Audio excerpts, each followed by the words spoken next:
এক বাতি জ্বালতে পারে হাজার বাতি। ফুলতলি সাহেবের সাথে আমরা আপনারা ছিলেন বলে তিনি আল্লাহর নবীর এই উসওয়াকে ধরে রাখতে সক্ষম হয়েছে। কোরআনের হরফ সম্মিলিত হয়ে বলা হয়েছে যে ওলা যালিনের পরিবর্তে ওলা যালিন হবে। কথা ঠিক না? ঠিক। আজকে কি যালিন আছে বাংলাদেশে? কোথাও যালিন আছে?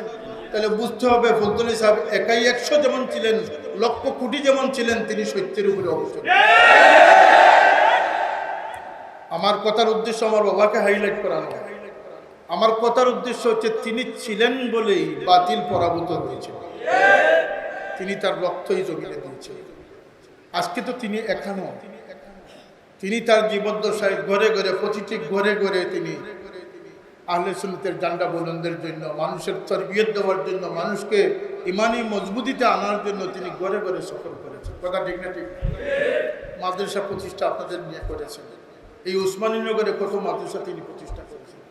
আর যেগুলো প্রতিষ্ঠা করেন নাই সেগুলোর একটি ইট বালুর সাথে তার সম্পর্ক বিচ্ছিন্ন নয়, প্রতিটি ইট বালুর সাথে তার সম্পর্ক বিদ্যমান।